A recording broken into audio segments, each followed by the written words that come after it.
Welcome back. For today's video, got a couple of polls that I'm going to be touching on. First, looking at this week's morning consult numbers, and then wrapping things up, looking at early states and Super Tuesday states that we're getting from CBS and YouGov. Kind of interesting to take a look at those state-specific numbers, but it kind of feels like things have leveled off a bit. We haven't seen a whole lot in swings. We did get that big time in the week or two after the first round of Democratic debates, but like I said, since then, things have leveled off a bit and been steady in recent weeks, where now we're heading about a week out from now, July 30th and 31st, where we get those second round of Democratic debates.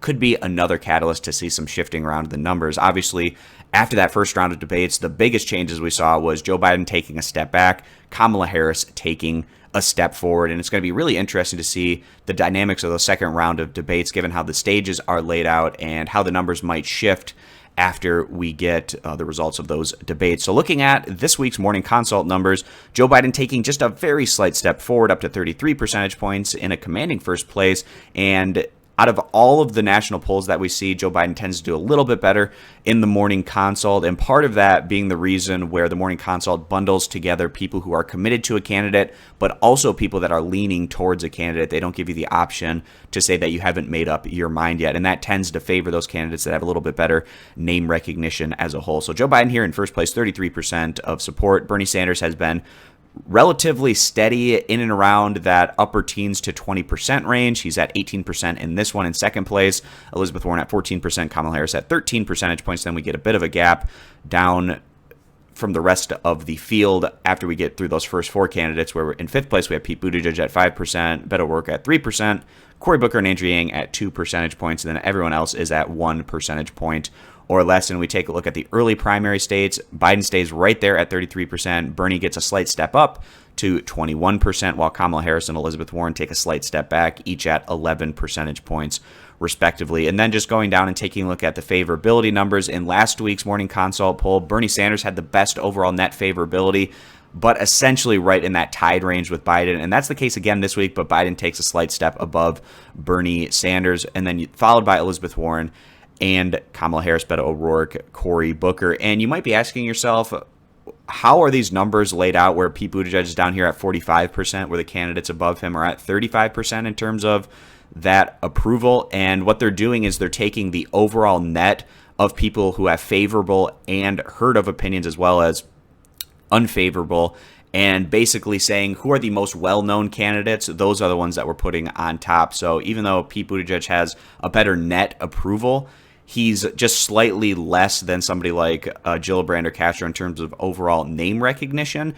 I'm not necessarily a fan of how they laid this one out. I'd rather just have them lay it out by overall net approval, but also shows that with 27% of people that haven't really formed an opinion about Pete Buttigieg or heard of him, maybe he could still boost his numbers up going into the coming months. Because you take a look, when 27% of people haven't heard of you, in comparison to some of these upper tier candidates where that number is a lot smaller, that means you have more people that you can spread your message to and perhaps rope into your campaign. So those are the numbers that I wanted to touch on in this week's morning consult poll. Now going over and taking a look. Let me kind of move these numbers around a little bit on screen.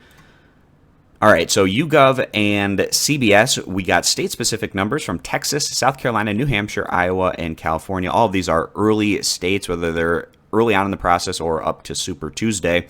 So first, taking a look at the state of Texas, and all of these are pretty positive for Joe Biden. He's in first place in each one of these particular polls. So in Texas, we have Biden at 27%, Beto O'Rourke at 17%, followed by Elizabeth Warren at 16%, and then Harris and Sanders at 12 percentage points, respectively. And for South Carolina, not a big surprise to see Biden do well here. He does very well amongst the African-American voters. So he's at 39%, followed by Bernie Sanders, who's at 17%, and then Kamala Harris and Elizabeth Warren each at 12 percentage points. And it is important to note that you have to reach at least a 15% support number to be part of the candidates that get divvied up for those pledged delegates. It's a little bit more complicated than that, but that's kind of just the general sense that you need to get around or above that 15 percentage point threshold. Taking a look at New Hampshire. Now, personally, I'd be really surprised if Biden went on to win New Hampshire. I expect Sanders and Elizabeth Warren to do extremely well here. If we look back in 2016, Sanders did extremely well in his head-to-head matchup against Hillary Clinton in New Hampshire. He's from the neighboring state of Vermont, but also Warren from a neighboring state of Massachusetts, and also progressive politics tend to play pretty well in a state like New Hampshire in their Democratic primary, so we'll see how that all plays out. But then behind those top three candidates, we have Harris at 12% and Buttigieg at 7 percentage points.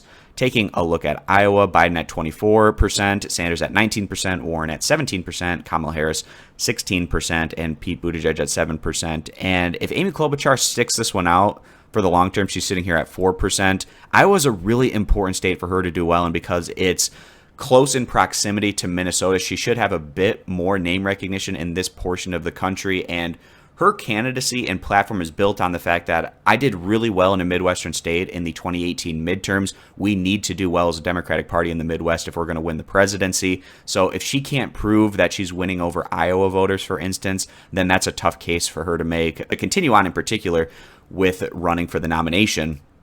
And then taking a look at the state of California, also one that I'm a little bit surprised that Biden's in first place. You'd probably more so expect Kamala Harris at this point to be first place in California, but just only 1 percentage point back, so within the realm of reasonability.